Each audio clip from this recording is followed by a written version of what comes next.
नमस्ते। आज हम बात करेंगे एक बहुत ही दिलचस्प कहानी की जिसका नाम है अ ट्रायम्फ ऑफ सर्जरी। अब नाम सुनकर तो लगता है कि ये किसी बड़ी सर्जरी की जीत की कहानी होगी, है ना?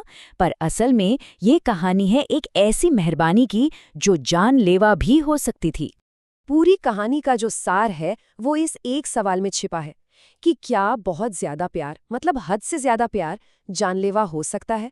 सुनने में थोड़ा अजीब लगता है, पर ये सीधी सादी सी कहानी हमें इसी सवाल पर सोचने को मजबूर करती है, जहां दांव पर बहुत कुछ लगा है। तो चलिए मिलते हैं इस कहानी के किरदारों से। एक तरफ है मिसेस पंफ्रे, एक बहुत अमीर महिला, और उनके साथ है उनका छोटा सा प्यारा सा कुत्ता ट्रिकी। और मिसेस पंफ्रे का जो प्यार था ना ट्रिकी के लिए, वो बस जरूरत से कुछ ज्यादा ही था। तो कहानी की शुरुआत होती है एक दिन सड़क पर। जानवरों के डॉक्टर हैं मिस्टर हैरियट, वो ट्रिकी को देखते हैं और बस देखते ही रह जाते हैं। मतलब उनकी आंखें फटी की फटी रह गईं, क्योंकि ट्रिकी की हालत इतनी खराब थी कि उसे देखकर ऐसा लग रहा था जैसे कोई फूला हुआ कबाब हो जिसके चारों कोनों पर बस पैर लगा दिए हों। आंखें एकदम लाल और सांस लेना भी मुश्किल हो रहा था उसके लिए। तो सवाल ये उठता है कि आखिर ट्रिकी की ऐसी हालत हुई कैसे? कौन था इसका जिम्मेदार? इसका जवाब मिलता है उसकी मालकिन मिसेस बम्फ्रे से, और उनका जवाब बड़ा ही अजीब था। ये बात सुनने में जितनी अजीब लगे उतनी ही सच है। मिसेस पंफ्रे को क्या लगता था पता है? उन्हें लगता था कि उनका कुत्ता बेचारा कमजोर हो गया है, उसे कुपोषण यानी मैल न्यूट्रिशन हो गया है, और बस इसी वजह से वो उसे खाने के बीच में और ज्यादा खाना खिलाने लगी। देखिए, इरादा तो नेक था, पर हो कुछ और ही रहा था। और जरा देखिए तो सही कि उसकी एक्स्ट्रा डाइट में था क्या क्या। कॉड लिवर ऑयल, चलो ठीक है। रात में अच्छी नींद आए इसके लिए हॉर्लिक्स का एक पूरा कटोरा, और तो और क्रीम केक और चॉकलेट्स, मतलब जो मन में आया खिला दिया। मिसेस पंफ्रे उसे किसी भी चीज के लिए मना कर ही नहीं पाती थी। मिस्टर हैरियट तो डॉक्टर थे, उन्होंने फौरन समझ लिया कि असली गड़बड़ कहाँ है। उनके शब्दों में, ट्रिकी की गलती सिर्फ इतनी है कि वो लालची है, उसे खाने को मना करना आता ही नहीं। तो प्रॉब्लम दो तरफा थी। एक तरफ मालकिन जो ना नहीं बोल पाती, और दूसरी तरफ कुत्ता जो खाना छोड़ नहीं पाता। मिस्टर हैरियट ने मिसेस पंफ्रे को साफ साफ चेतावनी दी। उन्होंने कहा, अगर आपने इसका खाना कम नहीं किया और कसरत नहीं करवाई तो ये बहुत बीमार पड़ जाएगा। पर उनकी बात को अनसुना कर दिया गया, और फिर वही हुआ जिसका डर था। एक दिन फोन की घंटी बजी। मिसेस पंफ्रे थीं, घबराई हुई, कह रही थी कि ट्रिकी ने खाना पीना बिल्कुल छोड़ दिया है और बस उल्टियां किए जा रहा है। तो अब कहानी एक ऐसे मोड़ पर आ जाती है जहां डॉक्टर हैरियट को उस बेचारे कुत्ते को बचाने के लिए कुछ अलग, कुछ हटकर करना पड़ता है। एक ऐसा तरीका जो बहुत असरदार साबित हुआ।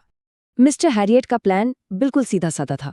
उन्होंने कहा, ट्रिकी को 2 हफ्तों के लिए यानी 14 दिनों के लिए हॉस्पिटल में रखना होगा, इसकी मालकिन के लाड़ प्यार से एकदम दूर।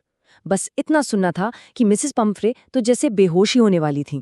उन्हें लगा कि ट्रिकी उनके बिना एक दिन भी नहीं रह पाएगा, वो मर जाएगा। और इलाज? इलाज सुनकर तो और भी हैरानी होगी। कोई महंगी महंगी दवाइयां नहीं, कोई सर्जरी नहीं। प्लान बिल्कुल सिंपल था। पहले 2 दिन कोई खाना नहीं, सिर्फ और सिर्फ ढेर सारा पानी। अब जरा फर्क देखिए कि इन 2 अलग अलग दुनियाओं ने ट्रिकी पर क्या असर डाला। घर पर क्या था? खूब लाड प्यार और ऐशो आराम। वहीं हॉस्पिटल में कोई खास मेडिकल ट्रीटमेंट नहीं। घर पर मिलता था जरूरत से ज्यादा खाना, और यहाँ थी एक सख्त डाइट। घर पर कसरत का तो नामो निशान नहीं था, और यहाँ उसे दूसरे कुत्तों के झुंड के साथ भागना दौड़ना पड़ता था। और सबसे मजेदार, घर पर अपने अलग कटोरे में खाना मिलता था, और यहाँ तो खाने के लिए कंपटीशन करना पड़ता था। और इसका नतीजा क्या हुआ? कमाल हो गया। ट्रिकी तो बिल्कुल बदल गया था। वो अब कोई रेशमी गद्दे पर पड़ा रहने वाला नाजुक कुत्ता नहीं था। अब वो कुत्तों के एक पूरे गैंग का हिस्सा बन गया था। खाने के लिए लड़ता था, दूसरे कुत्तों के साथ खेलता था, और तो और रात में चूहों का शिकार भी करता था। मतलब बिना एक भी दवाई के वो एक असली कुत्ते वाली जिंदगी जी रहा था और खुश था। यहाँ तक तो सब ठीक था, पर अब कहानी में आता है एक बहुत ही मजेदार ट्विस्ट। जैसे ही मिसेस पंफ्रे को पता चला कि ट्रिकी अब धीरे धीरे ठीक हो रहा है, उन्होंने उसकी मदद करने के लिए कुछ भेजना शुरू किया। और यहीं से सारा मजा शुरू हुआ। तो सबसे पहले क्या आया? अंडे। ट्रिकी की ताकत वापस लाने के लिए रोज 2 दर्जन ताजे अंडे आने लगे। फिर कुछ दिनों बाद उसका खून बढ़ाने के लिए वाइन की बोतलें आने लगी। और हद तो तब हो गई जब उसकी सेहत को और अच्छा करने के लिए ब्रांडी भी पहुंचने लगी। तो जरा सोचिए, ये सारा का सारा इलाज जा कहाँ रहा था? क्या ये ट्रिकी को मिल रहा था? जरा भी नहीं। ये सब तो मिस्टर हैरियट और उनके स्टाफ की पार्टी के लिए था। हालत ये हो गई थी कि डॉक्टर साहब और उनके साथियों के तो मजे ही आ गए थे। नाश्ते में अंडे, लंच के साथ वाइन और रात को आग के पास बैठकर ब्रांडी। वो लोग तो मजाक मजाक में ये भी सोचने लगे थे कि काश ट्रिकी को हमेशा के लिए यही मेहमान बनाकर रख लें। खैर, मजाक अपनी जगह है। कहानी अब अपने अंत की ओर बढ़ती है, जहां हम ट्रिकी का पूरा बदला हुआ रूप देखते हैं और उसकी रिकवरी को लेकर जो आखिरी गलतफहमी होती है वो तो कमाल की है। तो पूरे 2 हफ्ते बीत गए। अब बारी थी मिसेस प्रम्फ्रे की ट्रिकी को घर ले जाने की। जब वो उसे लेने आई तो अपनी आंखों पर यकीन ही नहीं कर पाईं। वो फूला हुआ, सुस्त, कबाब जैसा कुत्ता अब कहाँ था? उसकी जगह एक फुर्तीला, मजबूत मसल्स वाला जानवर खड़ा था, जिसमें एनर्जी कूट कूट कर भरी थी। ट्रिकी ने जैसे ही अपनी मालकिन को देखा, वो दौड़कर सीधा उनकी गोद में कूद गया। मिसेस पम्फ्रे की आंखों में खुशी के आंसू थे। और फिर उन्होंने वो बात कही जो इस कहानी का सबसे मजेदार और सबसे बड़ा व्यंग्य है। उन्होंने कहा, "ओ मिस्टर हैरियट, ये तो सर्जरी की जीत है।" उन्हें सच में लगा कि किसी बहुत बड़ी सर्जरी ने उनके कुत्ते की जान बचाई है, जबकि सच्चाई तो ये थी कि कोई सर्जरी हुई ही नहीं थी। तो आखिर में सवाल यही बचता है कि ये जीत किसकी थी, सर्जरी की या सादगी की?